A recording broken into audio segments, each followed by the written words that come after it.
Hello, welcome back to another Friday night of Let's Talk Benchrest with Kentucky RImfire and Hobbies. The background's a little different tonight because I'm at my parents' place and my mom and dad has this little apartment thing fixed up on top of their garage. So I'm up in the loft of the garage because everybody's asleep in the house. I wasn't planning on being on tonight. Hasbro was going to lead the show, but we got done with the stuff we needed to do to get ready for the festival tomorrow, and I felt like jumping on here, and I couldn't stand to miss these guys on the panel, and also um, you guys in the side chat. So appreciate everybody being here tonight. Hasbro's bringing forth the topics. And Hillbilly is driving the show because he has the control. So we'll hold him responsible if there's any flaws.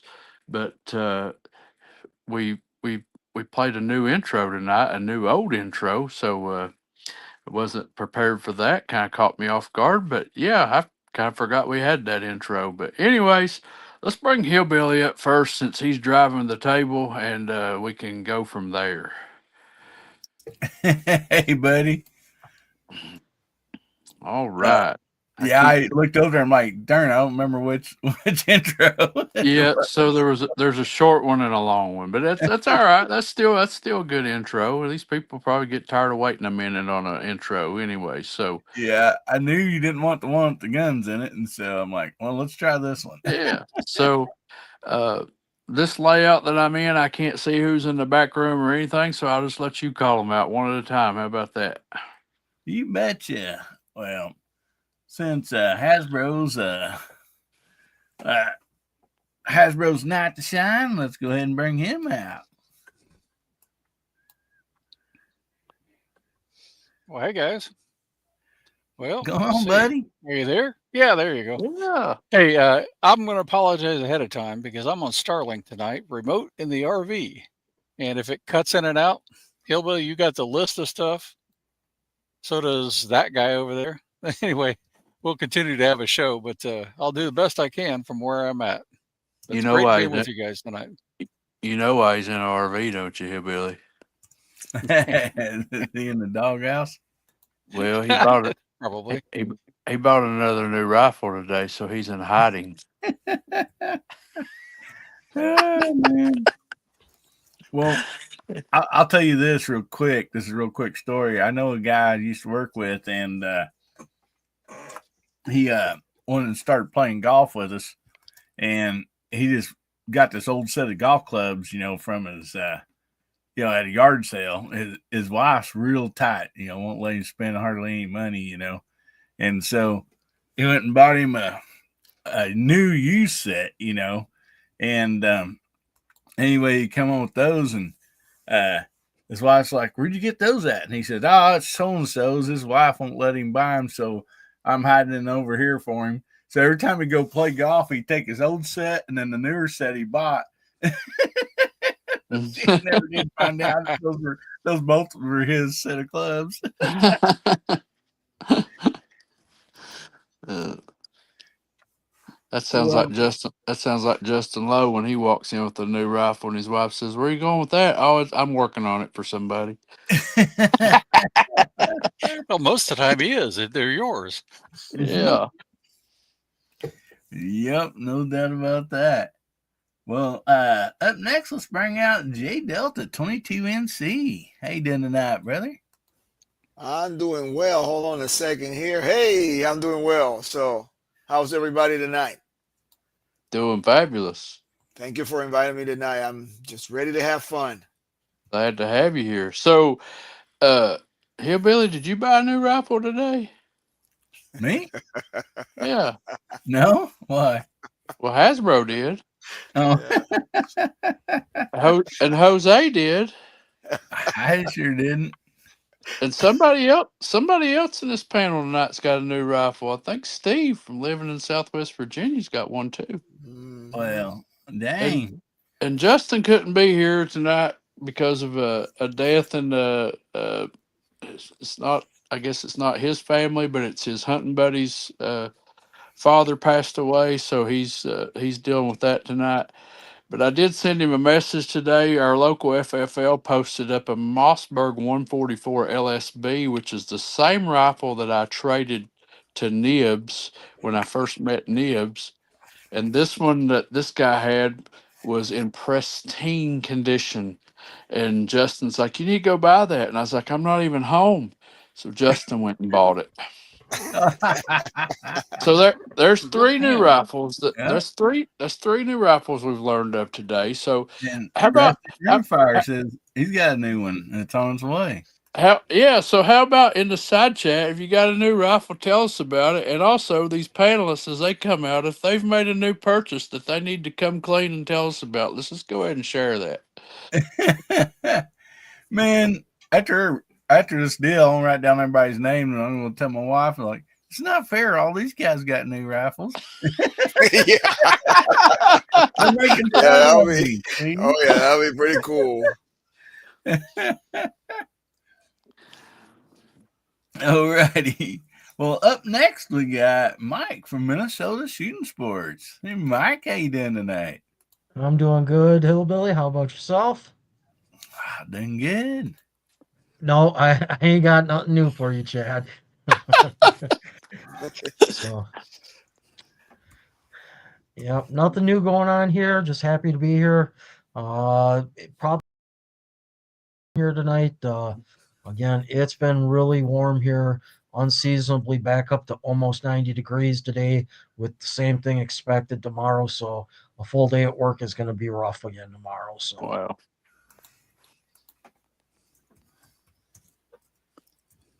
Well, yeah, there's all kinds of new stuff going on out there in the side chat.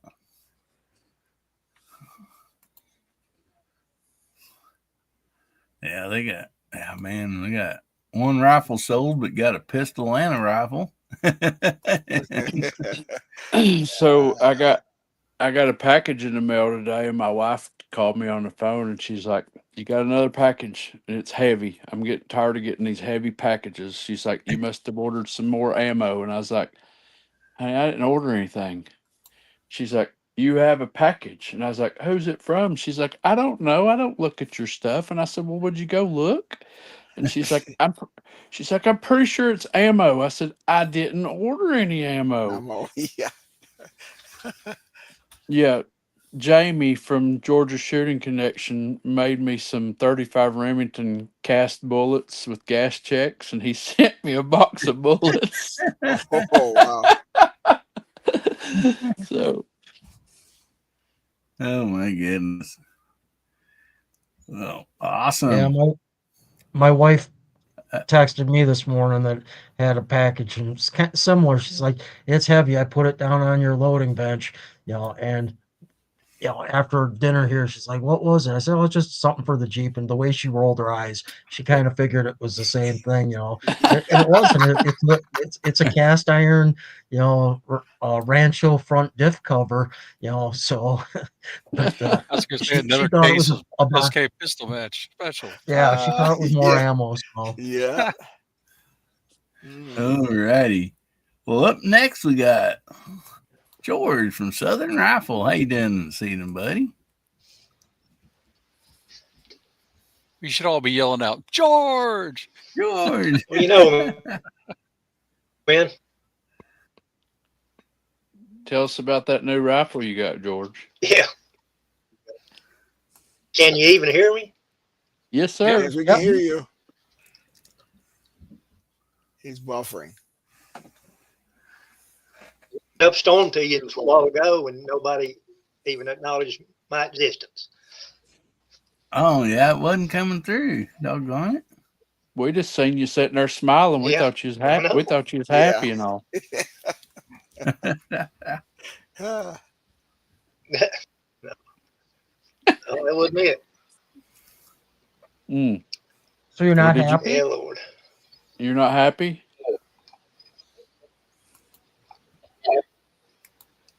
Oh, I'm ecstatic. It's been a wonderful day. All right. You still haven't told us about your new rifle.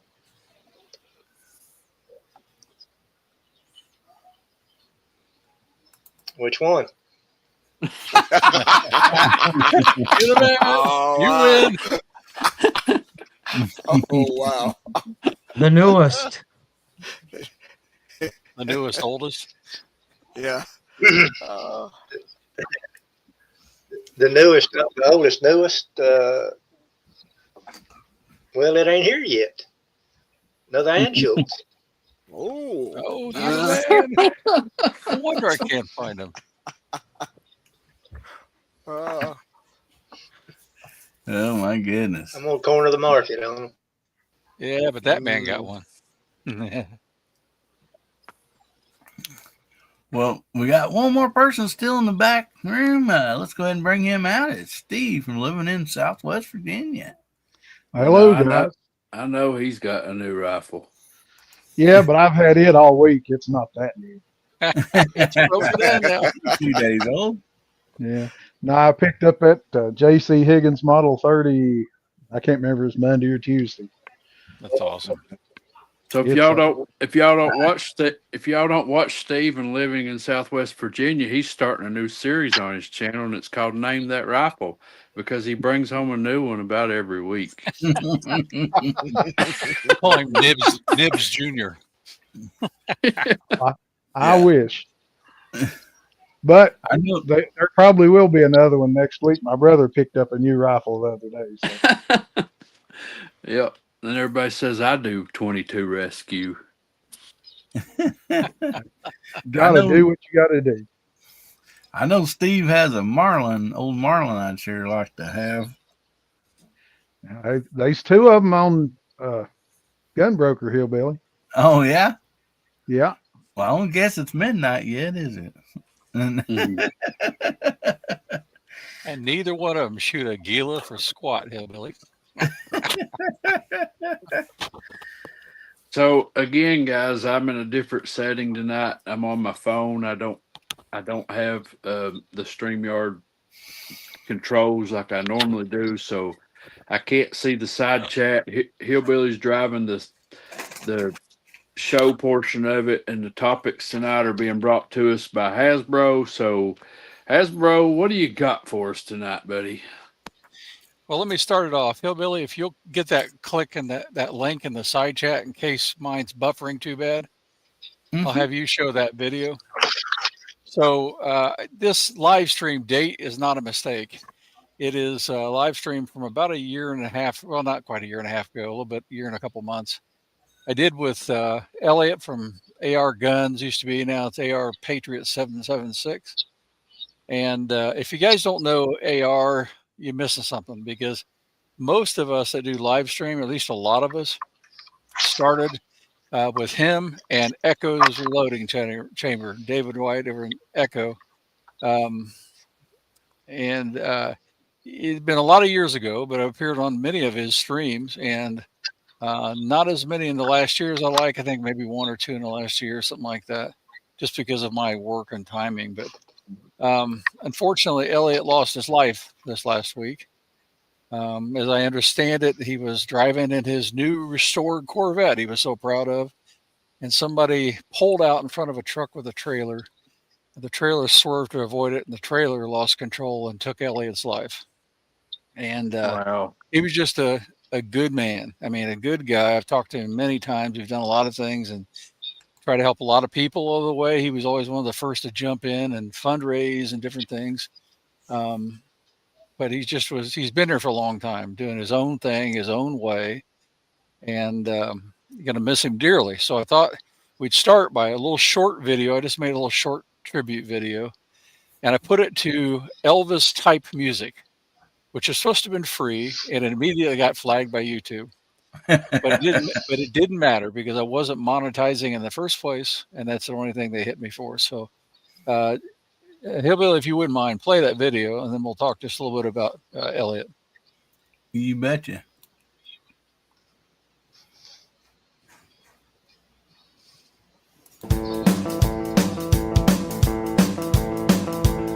When I'm sitting and wondering, matchbox hold my clothes. When I'm sitting and wondering, the matchbox hold my clothes. I ain't got no matches, but I sure got a lot.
Well, I just made a short tribute sort of video to Elliot. That's just a few captures from different live streams that uh, many in the community have been in or been in the side chat. Almost everybody, I would at least many in the side chat tonight were on his side chats as well, and knew him and appreciated him. Just a good man all around, and we're going to miss him dearly. I also put in for Hillbilly, if you don't mind putting it in the banner. Um, Elliot didn't have a lot of money, and so his family is needing some help just for funeral costs, things like that. So I've donated. If you guys can, other channels have already done this, so I perfectly understand. But they'll have that link anyway, and it's in the link of that video that Hillbilly just showed too. But what I thought I'd tell you is there's a few things about Elliot you may not have known if you didn't, know him or work with him directly. And one of the things that always cracks me up was his show prep. Okay. So tonight, all these guys got a list of topics. And that's something I use a little bit to organize myself. But that was something that was a religious fanatic direction from Elliot. I mean, we had to meet ahead of time. We had to talk about show prep. We had to go through all the little lists and everything else. And he and Echo did that all the time. And he just wanted to be organized and ready to go. And so when you saw what was on his show, it never varied and waved too much from what he outlined. And that's just one of his things, to be organized and ready to go like that. He was a passionate reloader. Part of those videos you saw were just screenshots of him trying to teach what he knew, and share that with the world. And he truly did. He had people that were going to his morning coffees that were from all over the world, from Eastern Europe, Central Europe, Australia, New Zealand, just all over the world. And so he enjoyed talking to them as well. So maybe if you knew him, chat something about him in the side chat, and I just think it'd be good to sort of remember him that way. Now, don't get in a hurry to fulfill this, guys, but any of these guys in this panel, I'd be doing the same thing for them. They're truly good people in this community, and you see a lot of them on this show, and you see a lot of them on Hillbilly's show too. And if they tend not to be such good people, these guys kind of weed them out, right? But just try to, and he may weed me out one day. We'll see how that really goes. But enjoy Hasbro's last show this week. No, okay. I'll just leave it open and maybe each of the panel members. You might, if you knew AR, and if you didn't, but if you knew something, say something about him, and then we'll sort of move on with our topics tonight. But he does have a daughter that's left, and that's who this fund will go to. Go ahead. Yeah. Yes. Yep. Did you have something to say, George?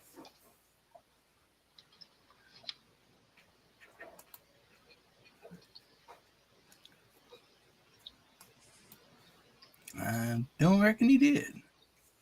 So I didn't know him. This is the first time of me even seeing him or hearing about him, but I can tell by the way you're talking about him what kind of person he was, and kind of makes me regret not knowing him. So, and I'll just say your time here with us, Hasbro, is contingent on tonight's show and how it goes. I'm just kidding. Let me say it now. It's nice knowing y'all.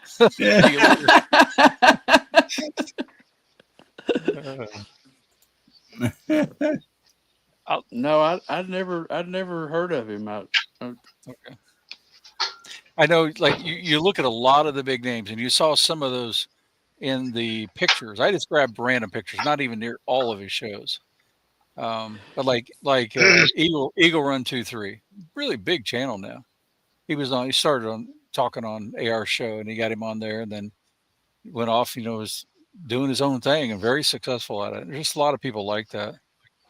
I'll tell you one thing about him though. He was willing to help somebody out, even at great expense to himself.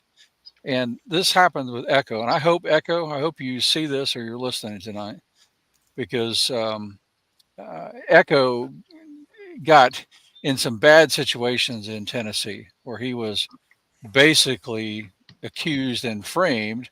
He was in a self-defense situation, shot unfortunately, a relative of his. I believe the relative was on drugs at the time or something, in self-defense. And then they sent Echo to prison without any communication for almost 2 years, something like that. He finally got out and got that, but it just ruined a lot of his life, and he's recovering that now. But AR was constantly calling him, and well, we both were searching, trying to see if we could get in touch with him, and we really couldn't while he was in there. But AR kept doing it and kept trying to bring him to his own house to give him a place to live, because a lot of bad things happened to the poor man. I mean, his wife left him and different things, and it's just compound and compound, getting kicked when you're down. But AR was like, I got a place. I'll come drive. And it's a long way from where he lived in Georgia to where Echo. I'll pick you up, I'll bring you back, and I'll give you a place to live. It's just the guy he was. He would help him out no matter what, because he just knew that was the right thing to do. So That's awesome. And that's what this community's about. I mean, I've said it before and I'll say it again. That's how I met Hillbilly. I stumbled up on Hillbilly's live stream one night and they were doing a fundraiser.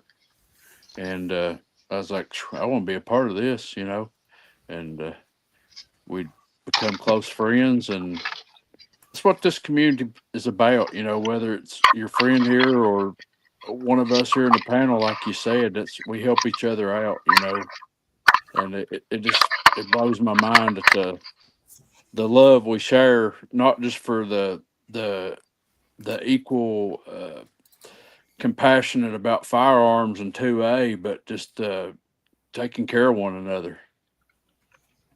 Yep. Okay. Well, enough of that. I just thought you all might appreciate a little bit about Elliot, about his channel, AR Patriot 1776. And go check him out. I've known Elliot for, I guess, I'm sorry, go ahead. 3 years, as long as I've been on YouTube. And he's been on my show several times. And yeah, good guy. No doubt about that. And me and him, I think we bonded over was the love for Elvis. And so, yeah. If I could have put Elvis to that, you would have heard Elvis. That was the closest I could get. Mm-hmm. And even that got me really close to getting it pulled down. It's sad what happens with YouTube, but I don't know. Anyway. Well, Chris thanks all for taking sending a $10 super chat. Thank you, Chris. Yeah, awesome. So anyway, I just thought you all might appreciate, and if you don't know anything about him, go check out his channel. I think you'll find him a very interesting and good man to listen to. A lot of interesting guests that you might not have think would ever appear, either on his show or on Echo's show, because they really started together on Echo's Reloading Chamber, and then AR sort of spun his own off because of Echo kind of getting in trouble a bit and fading his own way, and then AR just kept his channel going. And they both had them simultaneous at some point. So there's another super sticker from J Delta. Thank you, sir. Hillbilly, throw those comments back up there. One from Brock. There's another one of us that got a new rifle. And he sent me a picture of his first target card he shot with it. And he's not lying. It's a hammer. That's awesome. That's all he needs is something more accurate. Yep. And then what was that last comment there? I was trying to read it and it got took down. Which one?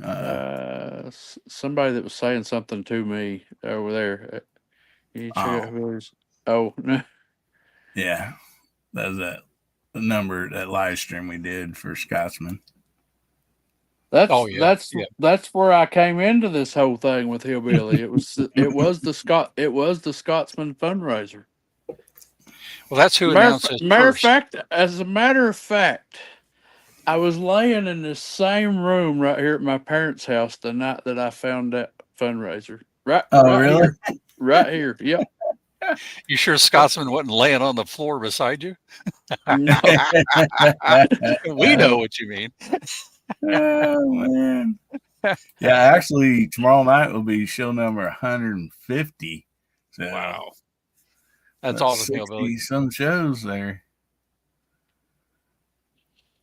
All right. Well, if you all don't mind, I got 3 other just general topics that we can talk about, and I don't know if that'll take the rest of the time or not. Depends how far we go with these.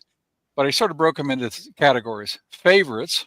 Okay, so maybe some favorites we haven't talked about, at least recently. Black powder, one of my passions, and then have you ever?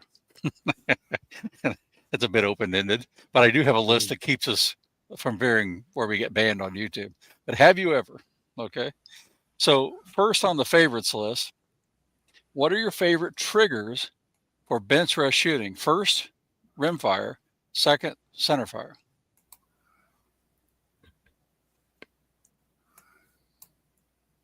So Chad? Well, I like rifle basics. And I also like trigger tech. That would probably be my 2 favorites. Trigger tech more for centerfire stuff, but I have several different rifle basics for rimfire. Even the Marlin 25 that I got, the trigger on it was atrocious, and Rifle Basics offered a trigger upgrade for it, and it worked out very nice. So I really like Rifle Basics. So let me ask you a question about Rifle Basics, because you shot against my Savage 6.5 Creedmoor. That still has the factory AccuTrigger in it. I've adjusted it down, but I haven't really messed with it, right? Just adjusted it down. But I have a Rifle Basics to put in it. Would you? Yes. Okay. Because it shoots so good. I'm used to that trigger, but I do have that trigger. I need to try it. So, all right, Hillbilly. Have you replaced any triggers, or what's your favorite of the rifles you have?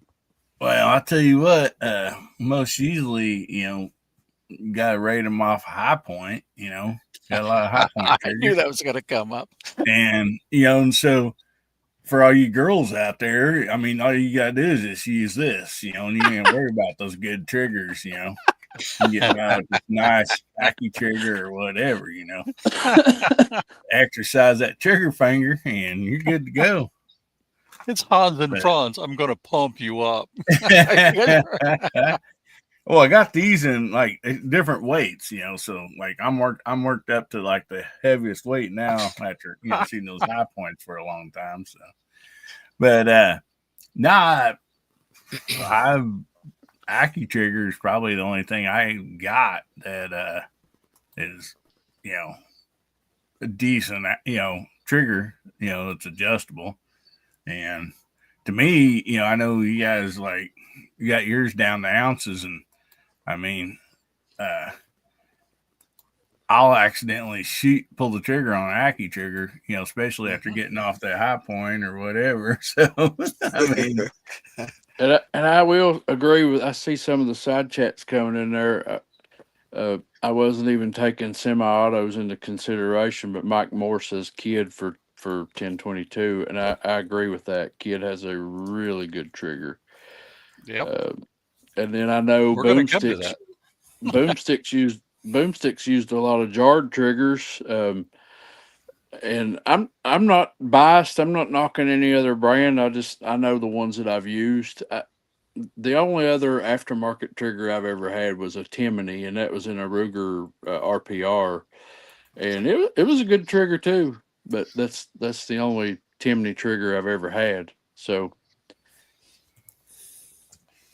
all right. So what? Somebody new out there, or at least I don't think I've seen their name before in this chat. I've never seen them before. Well, welcome, Average KS Hunter. Steve, you want to go next? Yeah, I guess my favorite trigger is Trigger Tech Diamond. I've gotten my B14R, and I really like that trigger. In the 1022, I've got a jarred trigger, and I've also got a Volquartsen trigger kit that I put in one of my 1022s, and I like them both pretty well. But like I say, absolute favorites at Trigger Tech. I haven't shot one yet, but I believe, Jose, was that what was in your rifle that I shot? Was it Trigger Tech? The remix? Yeah. Yeah, it's Trigger Tech. Diamond. Tech. Diamond So Pro. I have shot one now. Yes. Yeah, I see Mike Moore brought up another comment. If you're shooting a 455 or a 457, Yo Dave has a spring kit that will make your factory true. trigger. It'll make it ounces, like very, very nice trigger with just a simple spring change out. Yes, absolutely. And I've got the Yo Dave in my. Be careful with that though. If you're going to get a Yo Dave spring kit, go to their website and order it from them, because there are some knockoffs on eBay, and do not go to eBay to buy a Yo Dave spring kit, because you may get a clone. I have that on my list to talk about, but I'll just tell you now, between it and Timney, I loved my Timney that's in my 457. But I can tell you, for the money, the Yo Dave is by far better. But what does, it just is so close. It's so good. The Timney is marginally better, but it's not worth the 150 something beans difference. So that's in the 457. Okay. All right, George, what do you know about triggers?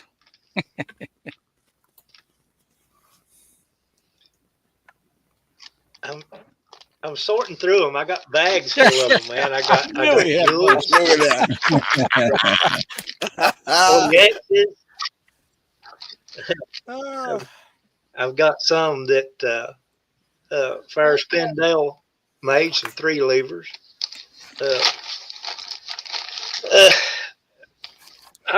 Jewel all the way around for me. I mean, I've got good triggers. I tried to buy the guns I buy. I make sure they'll take a Remington trigger, just so I know I'll have a good trigger handy for them. Mm-hmm. Other than that, buying anschutz. That's true. That's true. Factory anschutz. I have one, and it's amazing. I agree with you. All right, Mike, what do you got on triggers? Yep. So if it's rimfire and centerfire, I would have to say it's the things that I haven't changed. And it's going to be a Savage Aki trigger, because that's what for 22s for competitive shooting in the form that I do. I'm still using the Aki triggers in all those. It's what's in the budget Mark II. It's in the more money Mark II. It's what's in my primary match 6-arc and my backup 6-arc, because they're all the same and it's consistent. It's what I'm used to.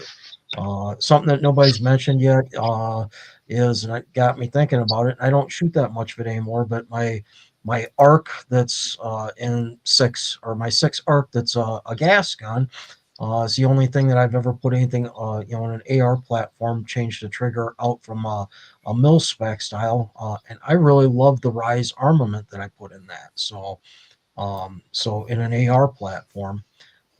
And what George just said, the 1407 U9 trigger is phenomenal in a match 54. So very good. And of course, you're biased to factory anschutz, I'm sure.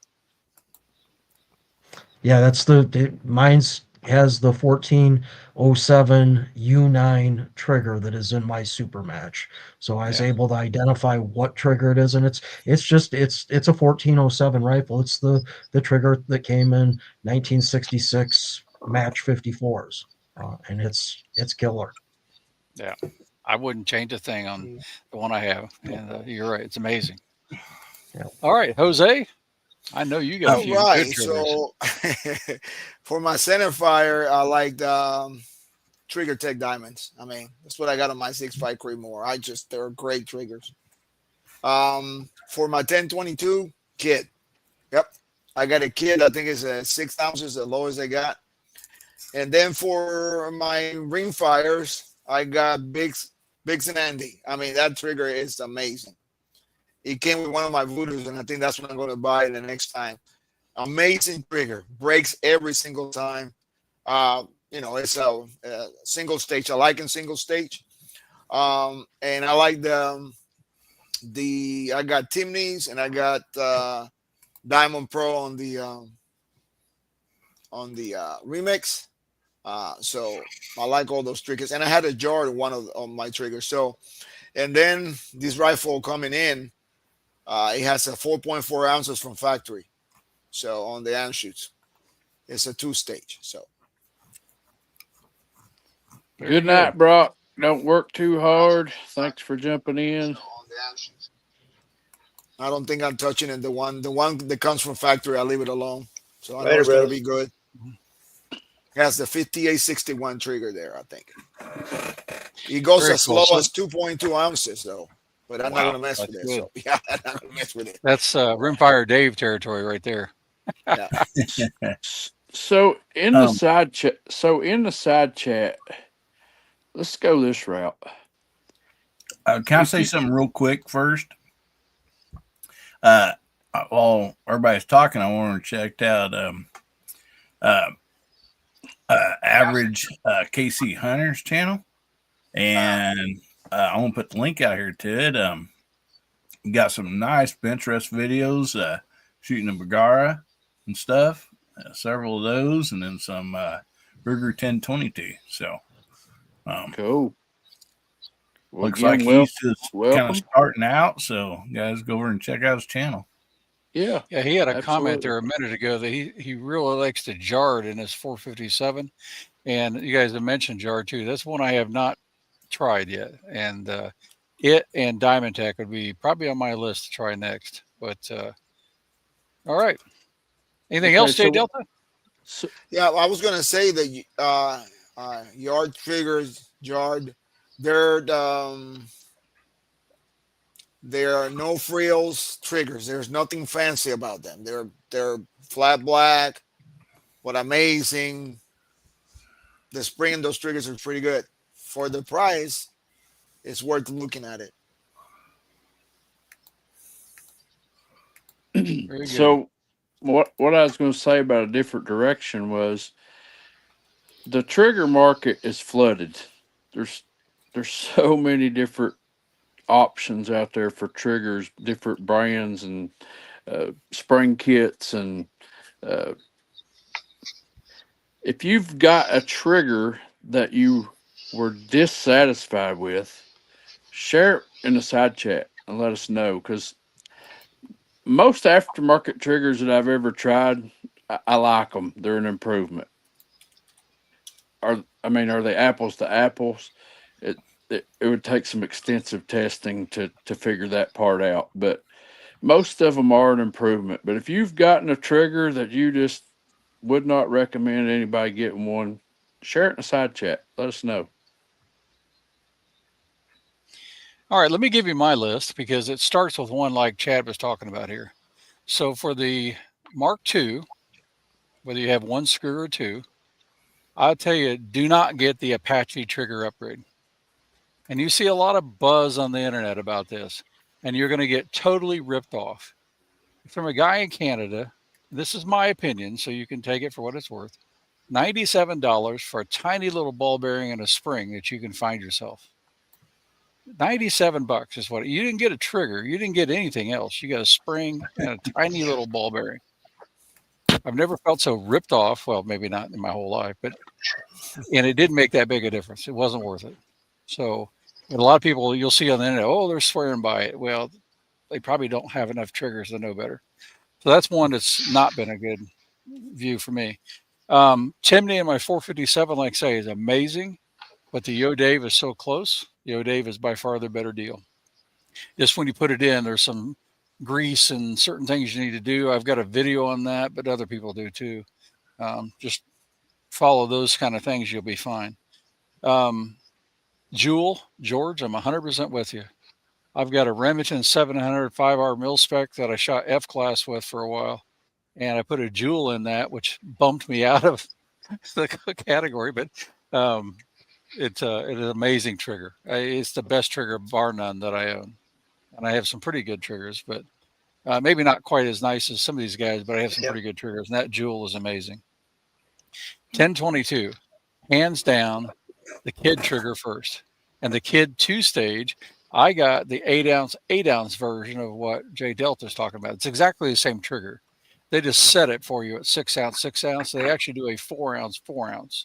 So, but you can set your trigger on down if you want. But it is a amazing trigger. Now, I'm going to tell you, it's very expensive. It's more than most people have in their rifles to begin with, and by quite a bit.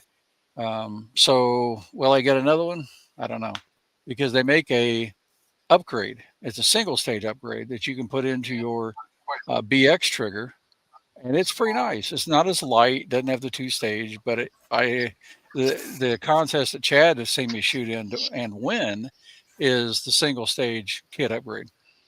So it's right at 2 pounds, but it just breaks so perfectly that you know when it's coming, and that really is an advantage. There's another good 1022 trigger called Black Max from a guy in Florida. Now, what he's doing is he's taking factory BX triggers, and he's polishing them, reworking some of the geometry, improving them a little bit, but they are really good. And that's a little cheaper. It's about the total cost of the upgrade for the kit. Of course, you got the BX trigger to start with, so whatever that costs you, plus the kit upgrade. So, but the Black Max is right about the kit upgrade price, and so it's not a bad one. Now, on one other centerfire I didn't put, and this is for gas guns. To me, I have a CMT for 9mm. That's a really good trigger. The reason being it's so good is it doesn't allow you to fire out a battery, a very key feature. And I have had some bad experiences with that. The trigger was related to part of that. So that's fine. For 9mm ARs, they're a little bit finicky animals. But in the regular AR, LaRue MBT, you think I'd be a sponsor after having 9 of them? But no, they haven't called me. I don't expect to hear from them. But that's sort of my thing. So that's it for triggers for me. You guys got anything else? And if not, we'll move on to our next one. No, I did see some comments on the Bagar B14 trigger being horrible, factory trigger, also Benchrest triggers. I saw all that come up in the side chat. And then also, there was a question there about has anybody had an experience with CZ's 452? He's got an opportunity to get one. I got a 455 and I got a 457. I've never had a 452. What's the difference? Anybody know? I know like the 455 and the 457, the bolt throw angle is different. I think they changed the safety too, right? Go ahead, Mike. Yes. If you saw my second long gong video, the guy that the Hurricane Joe, if you watch that long video, the gentleman that shot the Woodstock with the 3x9 rifle off of some sand-filled shot bags at 300 yards, he was shooting a 452 with some 1,400 feet per second ammunition. Wow. Some random bulk box, I don't even remember what the brand was, but it was 1,400 feet per second. And he got 3 hits. So, and he was tickled pink about it. But so if that's the rifle, I know that's what he was shooting. It's just like a 455 as far as action and everything. It is just much more a varmint hunter, profile, everything about it. So did the 452 come in a bull barrel or is it just a I think it's just a pencil barrel, I believe. Sport At least barrel, the one that yeah. the Hurricane Joe had out there on the second match. But yep. All right. I think we're going to skip over. I gave you guys a couple other favorite things, but I looked at these and I realized that maybe we talked about these in the last month or so. So let's jump to black powder, and then we're going to go to have you ever. And so black powder, who shoots it? Why are you shooting it? Hunting, competition, fun, nostalgia, and what type of shooting do you do? Is it offhand? Is it silhouette? Is it Benchrest? That kind of stuff. So let's talk black powder. Chad? So I love black powder for the nostalgia part of it. But I do hunt black powder. We have a early season and a late season, so you get two opportunities at deer hunting with black powder here in Kentucky. So I have a Hawkins black powder rifle and a 50 cal, and then I also have a Optima break action black powder rifle, and I have two black powder pistols. One's an Army, one's a Navy, and I really got those just because they're cool, and the fact that you could get a cylinder conversion and convert them to a regular pistol, and Cool. I thought that was cool. And Hasbro brought me a black powder shotgun that we are going to clean it up and we are going to try to shoot it because I think That'd be it's cool. I think it's very capable. So we may have to stick it in a tire or something and pull a string with the trigger. That's what you do. But That's what we're you going do. to we're going to try to fire this shotgun as soon as I get all the material I need to load it up and make it go. Because my dad kind of got me into black powder. My dad has a Hawkins black powder rifle that it has many deer kills on it. My dad's buddies would come and borrow his rifle because it was so accurate, and they would take it and hunt.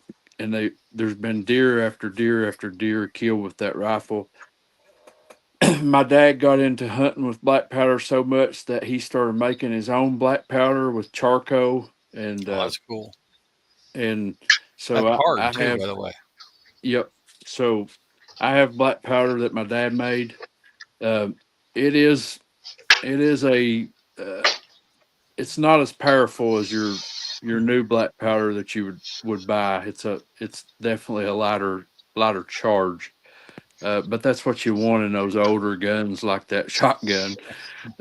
So I love black powder. The smoke out the end of the barrel, and well, the intro that we play every Friday night that's got Hasbro's black powder rifle shooting in slow mo at the end of it. I can't get enough of that. That's just that's awesome. It's awesome. They are So devastating rounds, and you yep. really understand a bit more about the Civil War when you see what one of these, whether they're round ball or mini ball or maxi balls, what they really do.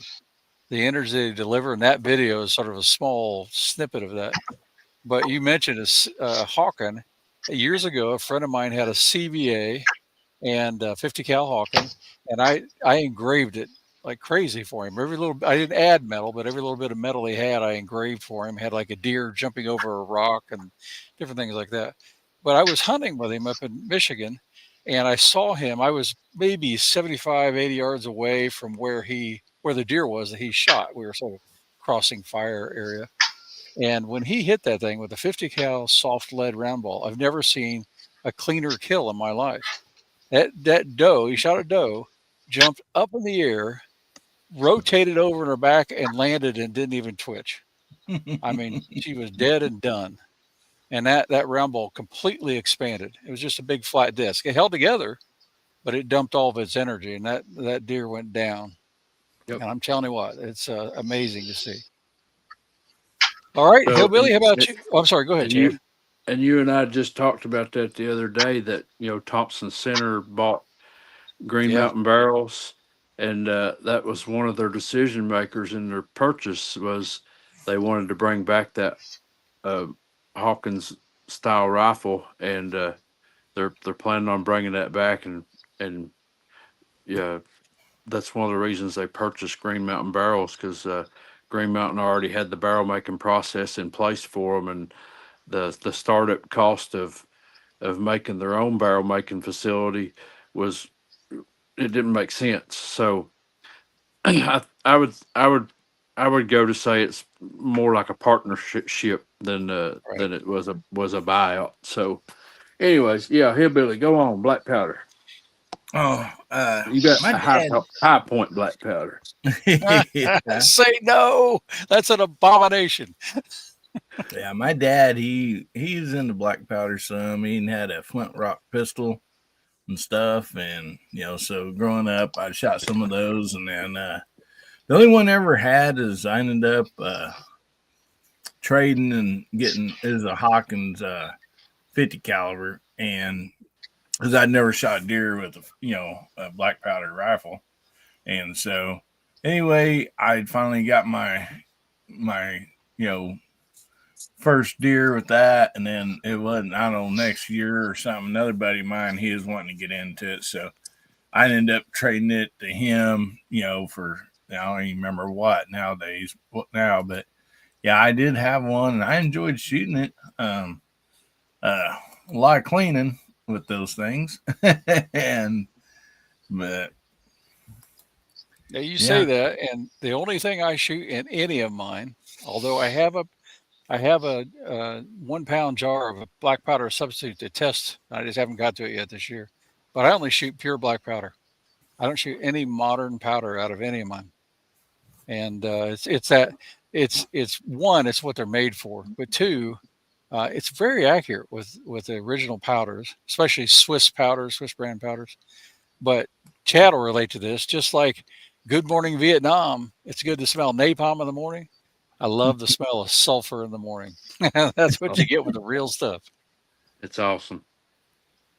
All right. Anything else, Hillbilly? I didn't mean to cut you off there, buddy. no, I was just gonna say, Chad, I think you need to use rock salt for your first shot with that old rifle. I mean, you said you need to get all the stuff. I mean, you got homemade black powder. You just need a patch and some rock salt, and you're good I'll get to you a go, life-size target of that witch chasing hillbilly, Chad, and you use that salt. Let's see what happens. Yeah, the old timers around here, man, from what I understood, I mean, there's one fella we used to get in his tomato patch every now and then, and he'd shoot ass with rock salt. As if the black powder wouldn't corrosive it up. Let's throw some salt down the barrel. Yeah. All right, Steve, how about you? I quit hunting several years back. Back when I hunted, I did hunt some with black powder, and that was my dad's absolute favorite. He had one of those Thompson Center St. Louis Hawkins that he hunted with, I'd say, for 30 years, and he just loved that rifle. And I shot at some, I hunted some, but nothing in the last few years. I competed for years in Friendship, Indiana, at the NMLRA national site with a Thompson Center Hawken factory, as factory gets, shooting silhouettes. That was a fantastic rifle. Oh, that Really one of well his done. was extremely accurate. Yep. George, do you have anything that burns sulfur? I do. I've got 45 Hawkins up there on the shelf. I've got a 45, what is it, a Thunderbolt over there. I really like them. You talk about shooting at Friendship. A buddy of mine, you know who the House brothers are then. Oh, yeah. Herschel House and all them guys. Herschel and Frank. Yep. Well, buddy of mine just down the road, he's got two. He's got two that Herschel built. Golly, man, you talk about just pieces of work, man. I mean, the furniture is dark. The wood's real dark. I mean, they're just beautiful, man. I love it. And muzzle loaders in general, like that one you got. just for some reason they're just the design of them or whatever it is.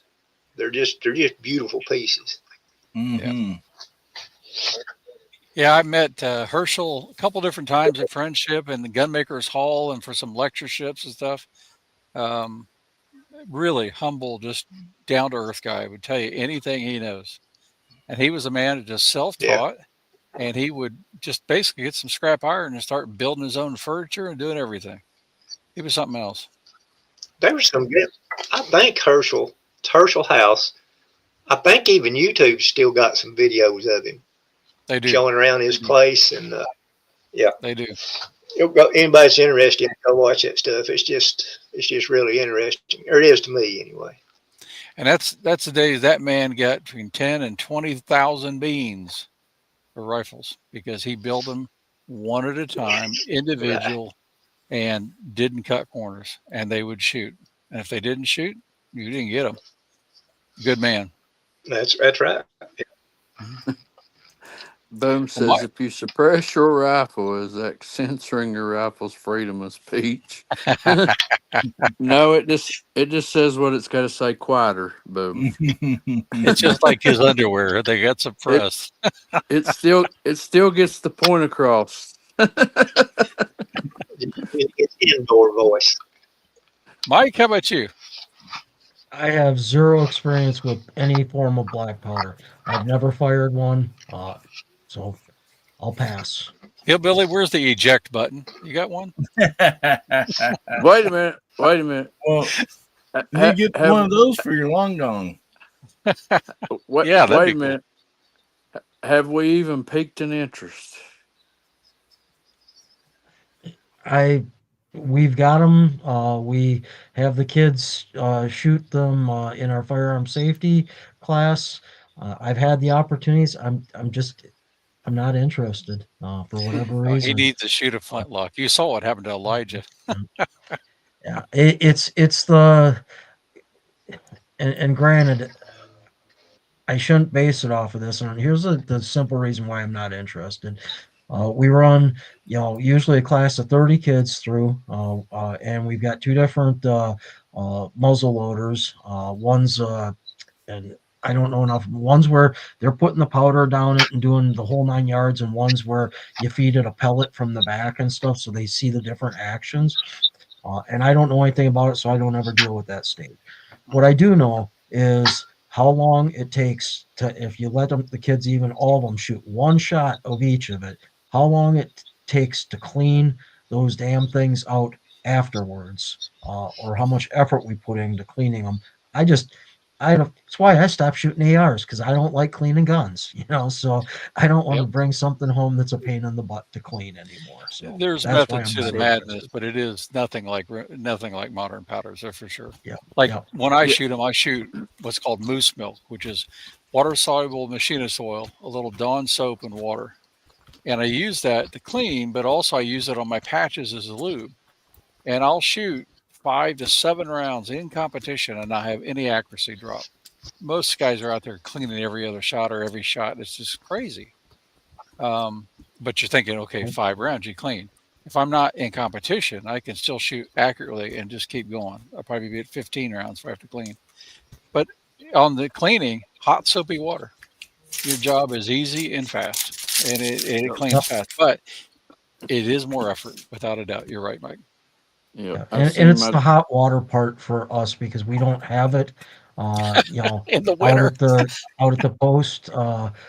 We've got running water and stuff up until October when we turn the water off and stuff like that. So it's a lot of times it's someone brings a turkey fryer out and stuff so we can boil water to get it hot enough so they can get it good and clean in the fall class before we store everything for the year type of thing. Yeah. So a lot of times what I do is it's just like you make tea, right? I'll take a dark bottle and put it in that and set it in the sun while I'm shooting. And then I have warm enough water to clean it. And then when you get it home, it's like, oh, it's going to be corrosive. You can go several days. I don't, but within a day or so, I'll have it completely cleaned out. But I oil it in the meantime. And that just buys you time. Yep. That's the only gun I've ever seen take a bath in the bathtub. My dad, when he's done shooting his, he'd take it apart, put the barrel, everything in the bathtub, and soak it in Dawn dishwashing liquid and hot water, and clean it and get it out and wipe it down, oil it, and put it away. I do that all the time on my Thompson Center Hawkins and things like that, because you just pop a pin out, the gun comes apart pretty quickly, and then you stick the breech end into the water and work it back and forth and clean it out. But the flintlock, like you saw, that's held in with pins and some screws, and I don't take that out unless I have to. But you don't really need to. I just take the lock off and then clean it. So, all right, Jose, we're up to you. Black powder. All right. So, never shot black powder before. I hate it. Don't have one rifle, but I guess I have to add one to my collection. Jose, the next time we meet up at Chad's place, I'll bring that flintlock back. Yes. I love to learn about it, and I love to shoot one. Well, but they don't make diamond tech triggers for them. Sorry. Mike Moore out here in side chats got the perfect deal for you.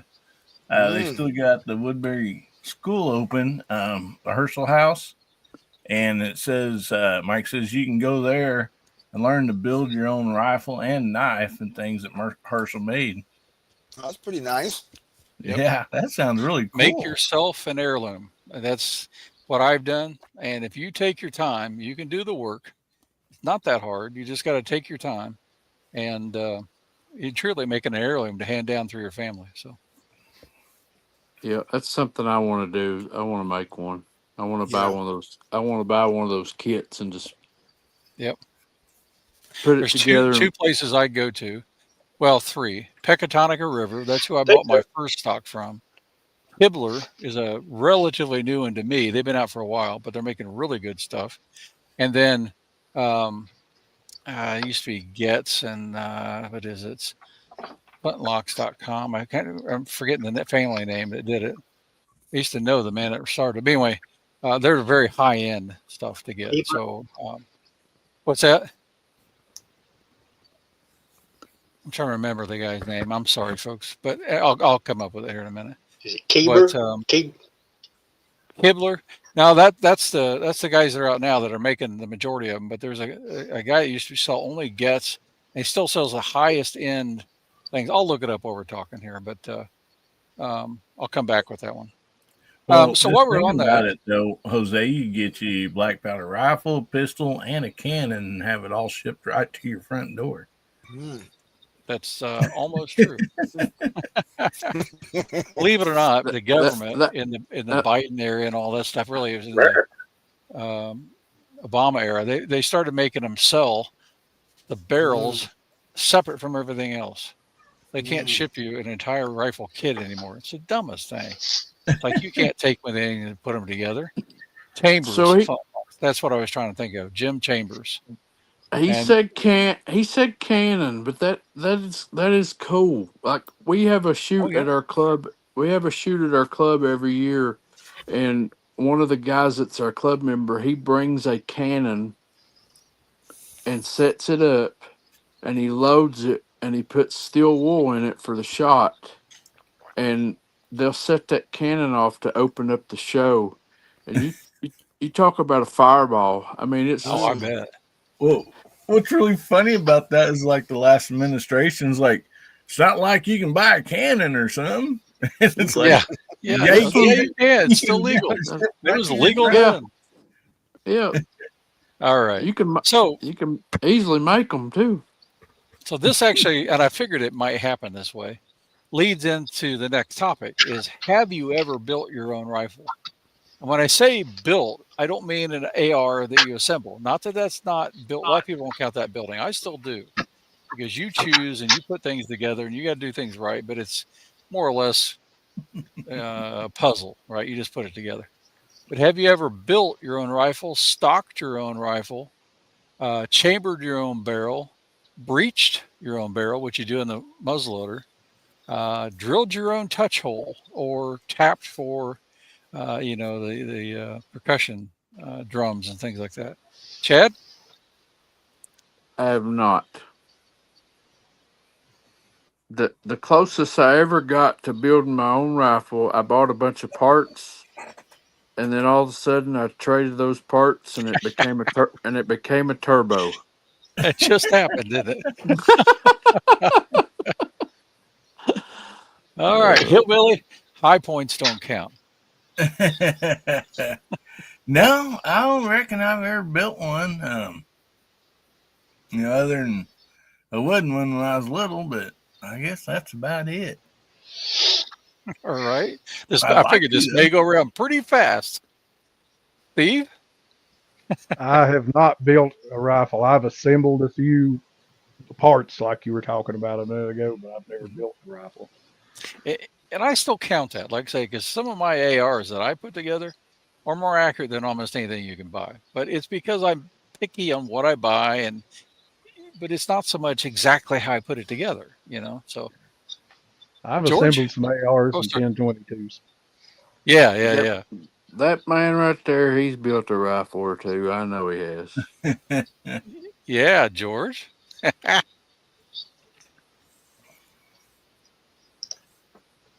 Well, I have drilled a few touchy holes. But as far as building a whole rifle, no, I haven't done. Not from scratch like that. I've had a bunch of rifles built. I have stocked and bedded a few rifles, but no, not the context you're talking about. No. Well, I count stocking and bedding, right? That's a little different, especially when you carve the stock, right? Or you fit that stock. That's a lot of the challenge. Like when you build the flintlocks that I showed, a lot of that's the hard challenge. Once you get that geometry and every wood inletted just right, everything else is downhill, right? So, all right. I kind of feel like I built one if you're talking like that, because Right. the first time I ever took my No, lever action rifle apart, it really felt like I built that thing to get it all back together. Hey, super glue doesn't count, hillbilly. Oh, man. Well, Hasbro, I built one out of PVC one time, and it There you shoots go. potatoes plumb on top of the mountain. I saw one that did golf balls that way. Yeah. Mike, how about you?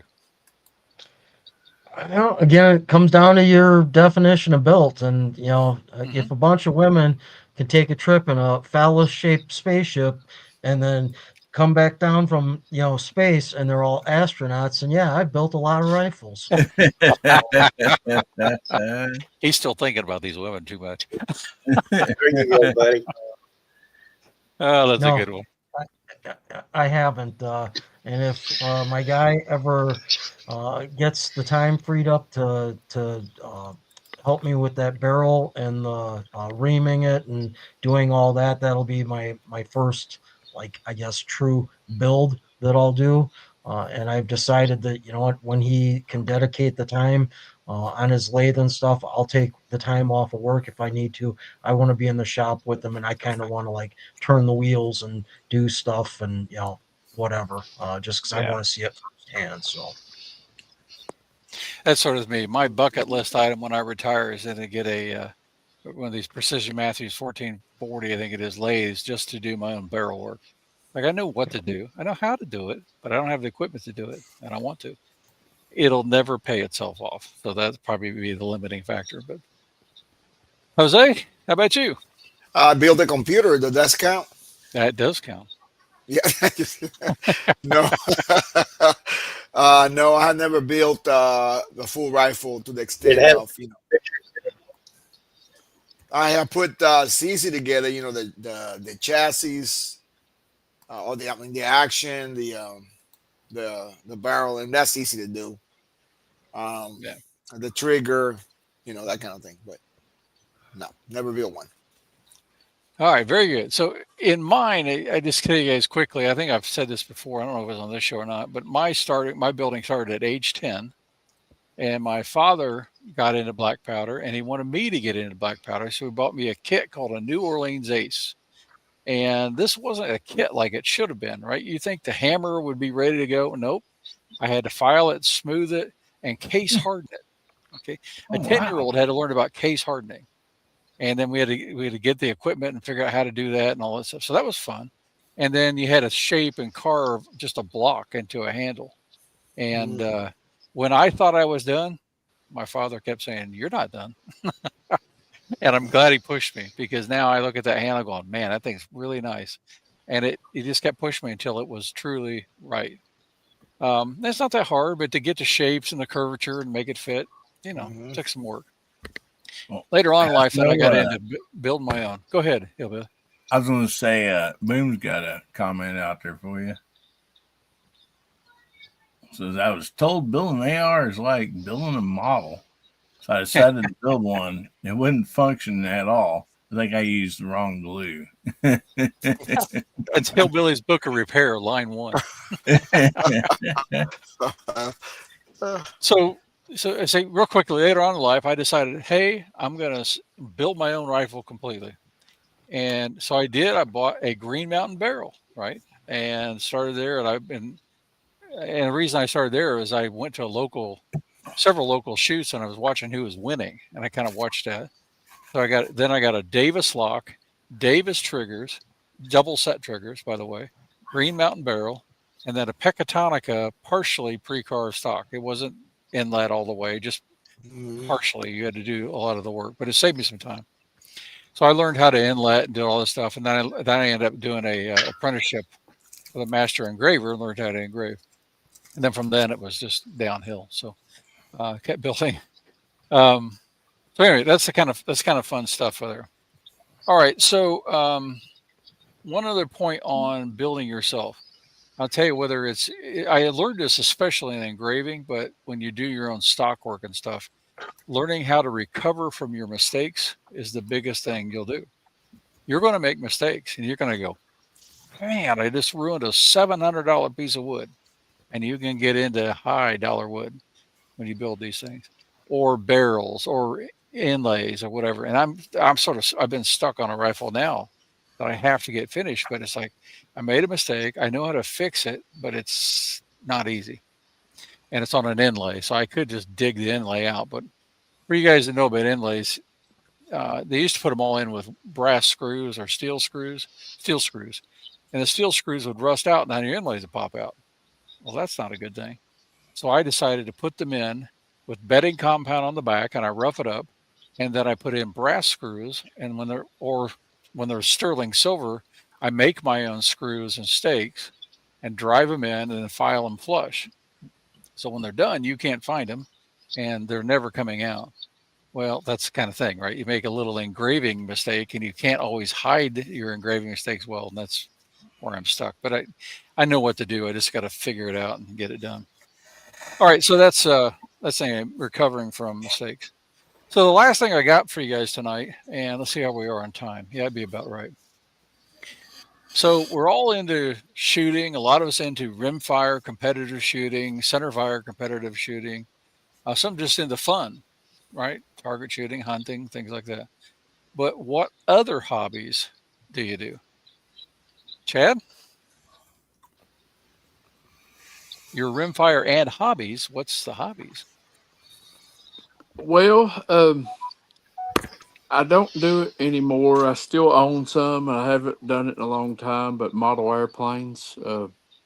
If you look back at the beginning of my channel, there's a lot of model airplanes I was flying.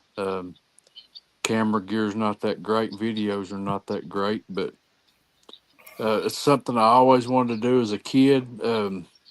On Saturday or Sunday, we would drive to town, and there was an old airstrip over there where they would always be flying the planes, and I just thought that was the coolest thing ever.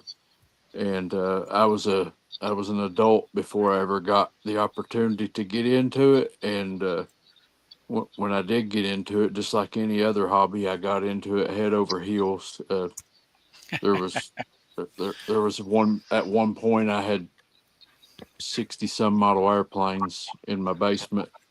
It happens. I've had a lot, and I've crashed some and learned from my mistakes, and then also overlanding. There's a few videos on my channel. that's where my email comes from. Toyota Chad. I built a 1991 Toyota truck and lifted it and put a flatbed on it, and my family and I would go out and do these overlanding adventures and trail ride and camp, and we'd go for a week or a weekend or whatever, and just uh, live off the grid. And I enjoyed that a lot. But life got busy as our kids got older, and all that kind of went away. So that's it. I mean, um, guns is my hobby now, and YouTube, and that kind of goes hand in hand. But Yep. someday, um, I would like to get into building an old muscle car, and that's a dream of mine. So that's it. All right, good.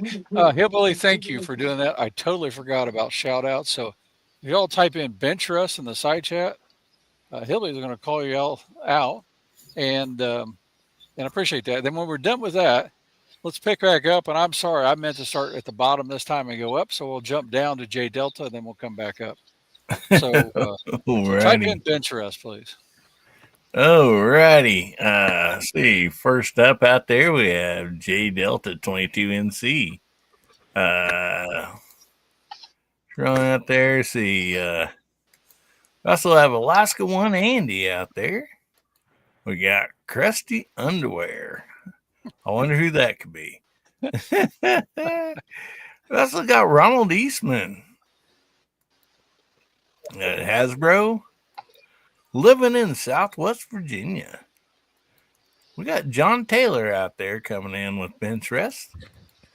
From the middle of nowhere, we got Chris Lang and Ron 2A Matters. Got Minnesota Shooting Sports. Average Kansas Hunter. So we got Mike Moore out there. Talking about painting a hot rod. And I believe that's all so far I see out there right now, Hasbro. All right. If you continue on, if you type in Benchrest, we'll let Hillbilly shout you out. But Jose, why don't you go ahead and tell us about any other hobbies you may do? So the hobbies, I haven't done it in a while. Well, maybe 6 months ago. I built computers from the ground up.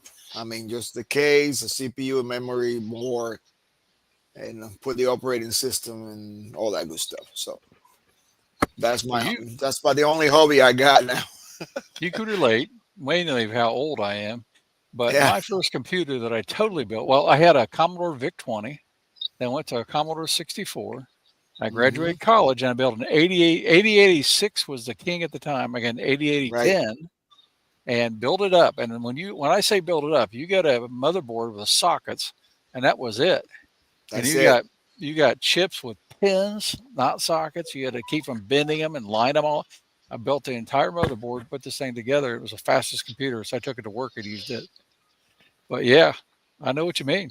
It's a rewarding thing to do. It is. But you got to spend a lot of time researching what works together. Yeah, exactly. Yeah. Awesome. We also had Jay Crow put Benchrest out there, and also Helping Man. Good to see you two out there also. Yep. Mike, you got one or two other hobbies? Hobby that I've always had, but has been automotive stuff, muscle cars and stuff like that. I've had a few over the years, and life, like you said, Chad said, gets in the way and stuff. So I've had them and built them up, and then had to sell them because another kid on the way, or whatever type of thing. And I haven't done that for a number of years here, actually. And what I'm doing now, it's re-piqued my interest, is the Jeep that I got. I'm gonna start going out and hitting some pretty technical trails. That's why I said what I said earlier tonight about the heavy thing that my wife thought was probably ammo. No, it's a cast iron front diff cover for for the JK. So I'm going to beef the JK up. And this year we're going to go up north in Minnesota to the Iron Range and spend a weekend or two out there on some pretty technical trails. So it's always been a passion. It's something I'm going to get back into. Like I don't know if I'd call it a hobby, other than guns. Something I collect is vintage stereo equipment. If you think I've got a lot of vintage rifles, I've got a storage unit full of vintage stereo equipment because I can't keep it all in the house. So I am a Pioneer fiend. I have got pretty much every uh, Pioneer receiver made from the early to mid 60s through the early 80s, all the old silver face, wood case silver face stuff, receivers that, run for $3,000-4,000 in nice condition. So, Wow. yeah. Uh, and most of that stuff that Yes. I've They always make been into it. your speaker. I've got, it's part of the reason why I had to get a storage unit, because the speakers that I've Oh yeah. started taking home, because where I work at, again, the recycling place, you see it where people cleaning out mom and dad's, and the stereo equipment of the 70s just isn't cool anymore. Nobody wants it, so it comes in, and when you see someone bringing in a pristine set of 901, Bose 901s with Yeah. the crossover on it and stuff like that, and a $4,000 Sansui receiver, I can't just let that go to the shredder. No. Right. Mhm. No. Yep. So I have probably given away too, and because I Yep. can't keep it all, that's why I narrowed myself down to just Pioneers to keep, to try to collect one of everything that they ever made that was like quality before you got into the no longer made in Japan stuff. And this is a no kidding. I'm part of a Facebook group where, like, when I see something that's like, God, it's too important to let it get shredded, I post it out there to the local Twin Cities metro area Facebook group, and people will, like, they sit at work with Facebook open waiting for me to, like, post something like, hey, it's up for grabs, free. I can't make anything off of it. But Right. I sat down one day and I figured it out, and I probably have given away $150,000-200,000 worth of stereo equipment in the last 10 years of where I've worked at. And Wow. that's Well, I've not seen you. I've not not seen an you post exaggeration. anything like Winchester 52s that came in, or I've not seen you post anything like that, Mike. But Yeah. we don't accept firearms, but you should see the ammo that I saved from going to the the oh, I furnace bet to cut the ammo. So, but yeah, that's awesome. it's another perk of the job. But I've always been into the old stereo equipment. One of my first jobs bagging groceries, first thing I did with the money when I was 16 years old was I went out to the Radio Shack at the Signal Hills Mall, and I bought my first receiver, and it was a Radio Shack brand receiver, as a matter of fact. But so All that would have right, been like 1982. that's really cool. You love the Polk towers that I have too. I still have them when I bought them in 1988, and they're still the most amazing speakers, working perfect. The Yamaha receiver died, but a few other things. All right, George, how about you?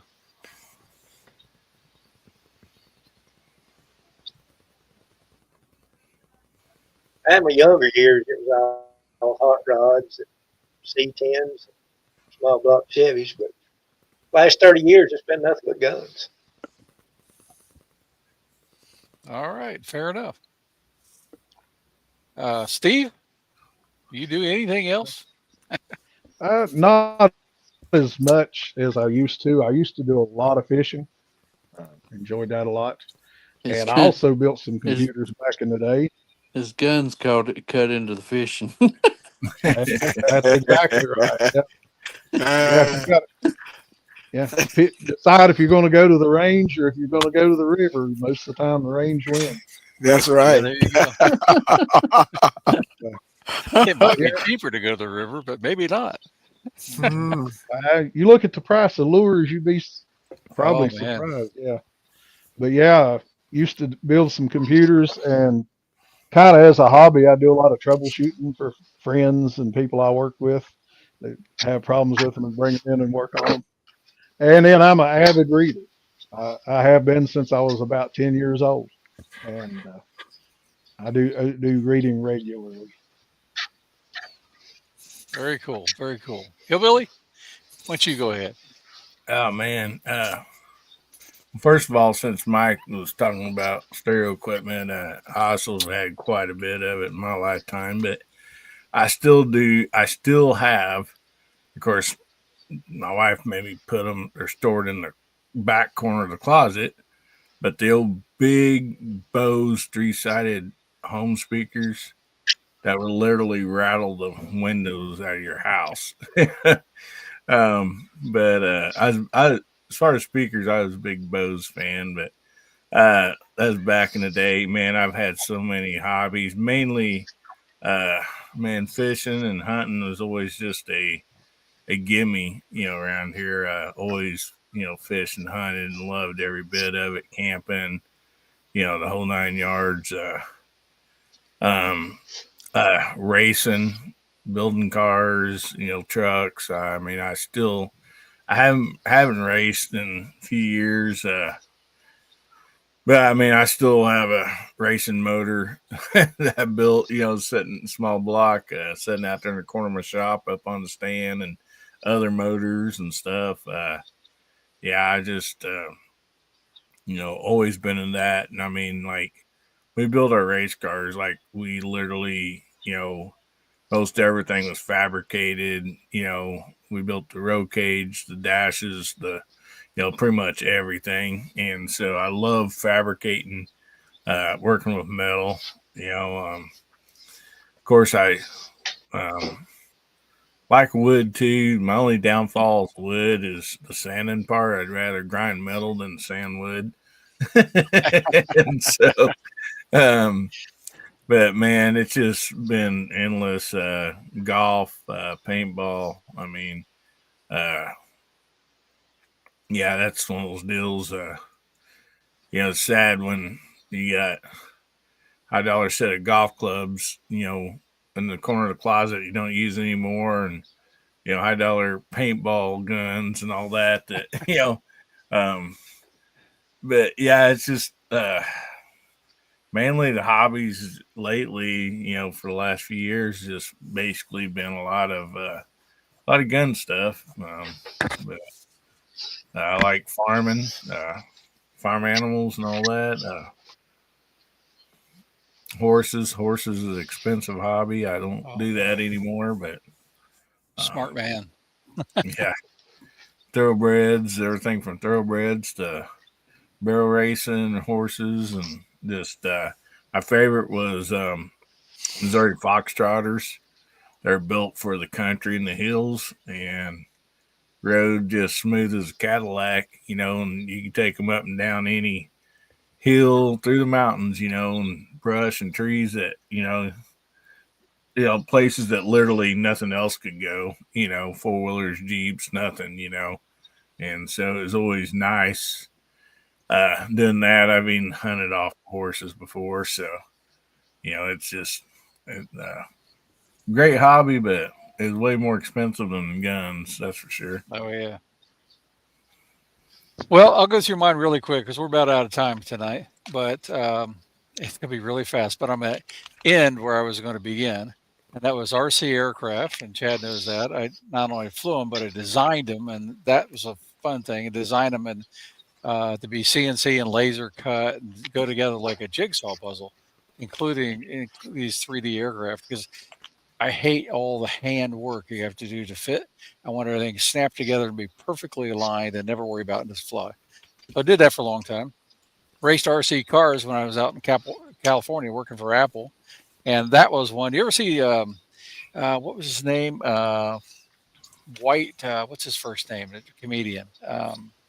Ron. Ron White. Ron. How far can you get on one engine? all the way to seeing the crash. Right, that's what I did. One of my last races in California, the RC cars, I'd hop this thing up, use more battery cells that it was made to do, etc.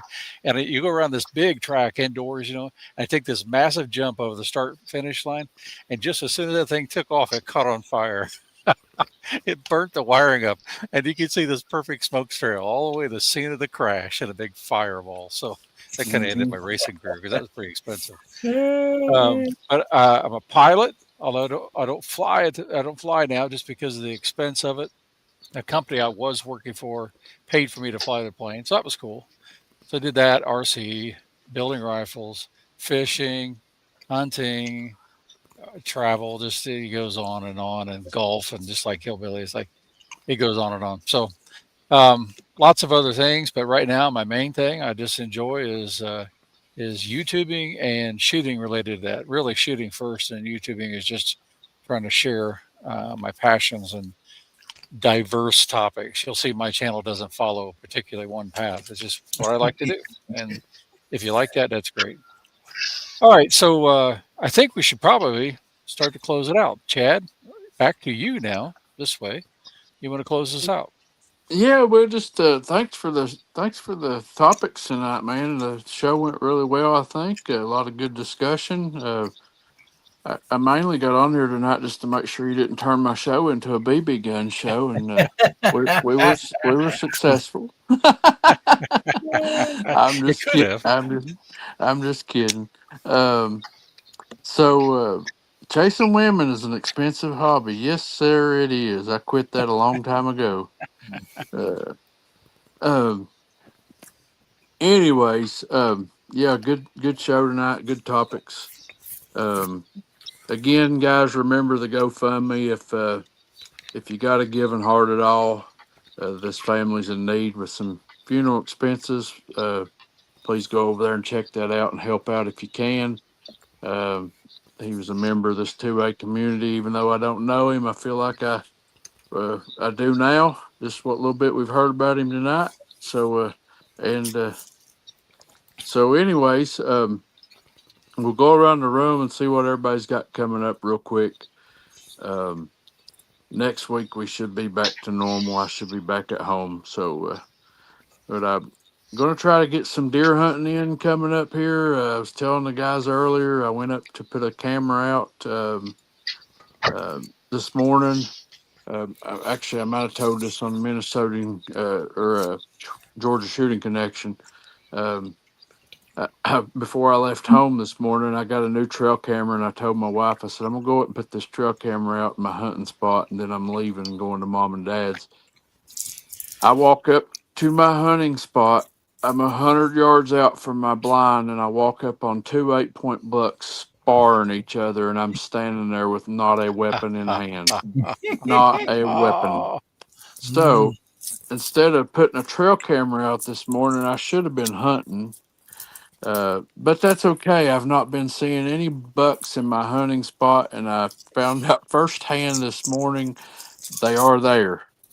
And the most awesome part of it was I pulled the card out of my trail camera when I got back there and took it home to read it because I have a card reader camera a card camera back there, but I put a cellular camera up today. But I pulled the card out of the card camera and took it home, and it actually captured a picture of the bucks, and I'm standing in the background in a blue shirt. Oh, that's funny. It's epic. Yeah. Yeah. Those deers going, look at that guy right there. He's with his finger going bang, bang, Look at that guy right there. Yeah. So yeah, I got videos scheduled coming up, guys. Just stay tuned. It's still the normal stuff. We're going to be getting out some of my other rifles and shooting them this winter and displaying those. Challenge targets. Be sure to check out Hasbro's new target. He's got a Halloween target out with Hillbilly, the Witch's target. And Mike over here, he's got some targets over on MN Shooting Sports. Be sure to check out those targets. And then Elijah, I invited him tonight, but he didn't show up. He's a busy man, but he's got a new challenge target out as well.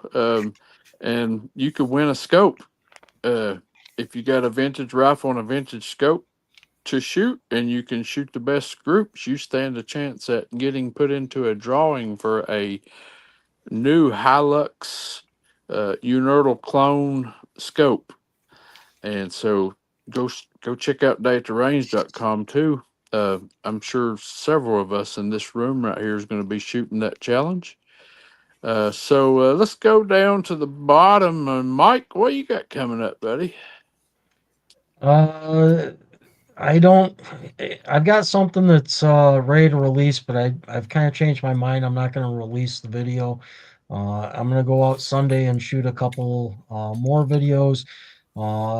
Do a little bit of ammo testing with some Center X, 2 different lots of Center X, some biathlon with the Supermatch 54 at 50 yards. Figure out what it likes to eat the most out of that. Then I'm going to shoot the new Day at the Range vintage challenge target, most likely with that rifle. And I got a set of front globe inserts in for my Savage Mark 10A. So I need to play around with that as well a little bit at 100 yards, because I'm thinking I'm going to be shooting my RImfire challenge target that I will put on. This will be my 7th year next Sunday at our American Legion Veterans Outdoors Gun Club. And I think I'm going to go against all the guys out there. Instead of with the super match, I think I'm going to shoot iron sights against them this year. So, but we'll see how much better I can get that rifle dialed in with some smaller front apertures before I decide to do that. So that's what I'll be working on this coming week. That's about it. Awesome. Steve, what you got coming up, buddy? I've got a few more videos shooting some challenge targets. I'll be dropping them every probably 3 or 4 days, and we'll try to get out this upcoming week and do some shooting with that new rifle that I bought, and maybe some other stuff. Cool. So, Jose, what you got coming up? For the next couple of Mondays and Wednesday. For the next couple of Mondays and Wednesday, we're doing the series What If with Federal Auto Match, Gucci ammo. We did the Bergara B14R, the Tika T1X, the BMR, Bergara BMR, the Red Voodoo, and then finally the remake. And some crazy results. The first group real weird, and then second group real tight. So it's fun. You don't want to miss those. And of course, as soon as that Coconut Annie shows up, Can't wait. We are gonna do some videos. Thank you for having me tonight. I really enjoy. Look forward to seeing everybody on the side chat and you guys on every Fridays and Saturdays and Tuesday. I look forward to see you guys. Thank you. Well, thanks for being here, buddy. Glad to have you. Hillbilly, what do you got coming up? We got Guns Bearing Therapy tomorrow night, 9 o'clock Central, 10 o'clock Eastern. If you ain't done nothing, swing by and visit us. We'd love to have you. And see, I got a scope video coming out, hopefully at the first of the week. Got a Athlon scope in, so we'll be doing a review on it. And got some more Hasbro's Halloween deals coming out. I shot it with the $4.99 Daisy the other day, and then I think we're going to pull out the American Eagle or whatever, the Keystone. I don't know what you name that thing. Do it. That'd be cool. I think we'll see what that thing can do at 50 yards, because I mean it was a hole puncher at about 27 to 30 yards. So shooting suppressed, and so The world's only suppressed cricket. Huh? The world's only suppressed cricket. Yep. Yep. So yeah, we got some of that stuff coming up for sure. Thanks for doing this, Chad, and great job tonight, Hasbro. Appreciate you Yes. guys. Yep. Again, I appreciate you guys making this happen. Little out of ordinary tonight. I wasn't in control, but good show. Good show. And George fell out on us, so you guys check out Southern Rifle. We were talking about new rifles, and sounds like he's got something new coming to his channel. So be on the lookout over there on Southern Rifle for that. And he also got a new camera he's been working with, and where he can get the two-way footage. So his videos are getting a little better. And so go check out Southern Rifle. And Hasbro, what you got coming up? Well, like Hillbilly, I got tomorrow coming out another video on the Halloween challenge, and it's Hillbilly's seen it. it's entertaining at best. It's not exactly a fine display of shooting. So if you want to see what happens on the other side of things, this is real. Right? This is not hidden. This is as a train wreck happened. But it's pretty funny, I think. But anyway, so we'll be doing some more of that. I got a video of Mike's. Let me get it pointing in the right direction here. Of his as any Annie will do challenge, and I've been just debating, and I may do it while I'm out on vacation here. May put that video together, but my problem is, and I want to test something, is that it's like you showed Mike with your super match, is that I got a stupid small group at 100 yards with that second 5. But the first 5, I had one fall out 2 inches on the cold bore. And I want to see if I know why. And so the rifle wasn't clean at that point. It had fired probably 100 rounds. So I'm going to get it clean, get it fouled, let it cool, but not so many shots. Try that. And then I'm going to try the not so manly blowing down the barrel with a straw before firing the cold bore shot and see if that helps get rid of that first shot. The weird thing is I shot the target twice, and I had one drop 2 inches low, and I had one go up about the same amount for the cold bore shot. And something just seemed weird about that. So I'm going to test that, but I think I'll probably just go ahead and publish the other one. But it's like the average is really good, but it's like, son of a gun, it could have been amazing without that cold bore. So, Mike, I got a problem with you making a cold bore shot. That's what makes it challenging. It is, isn't it? It truly is. You think guns it are is. just crazy good, and you gotta. If I knew where that first cold bore would always be, and my other rifles generally, well, then I can compensate. But yeah, this one's got me puzzled. So anyway, I'll be doing some of that stuff this week. All right, so I saw Average Kansas Hunter was jumping off. Good night, buddy. Thank you for being on. Thank you to everybody else in the chat, side chat that was on tonight. A lot of good interaction, a lot of good comments over there in the side chat, and thank you again to the panelists for making this show happen. We'll see you guys next week here on Let's Talk Benchrest with Kentucky RImfire and Hobbies. Say good night, everybody. Good night, everybody. Good night, Good night, everybody. everybody.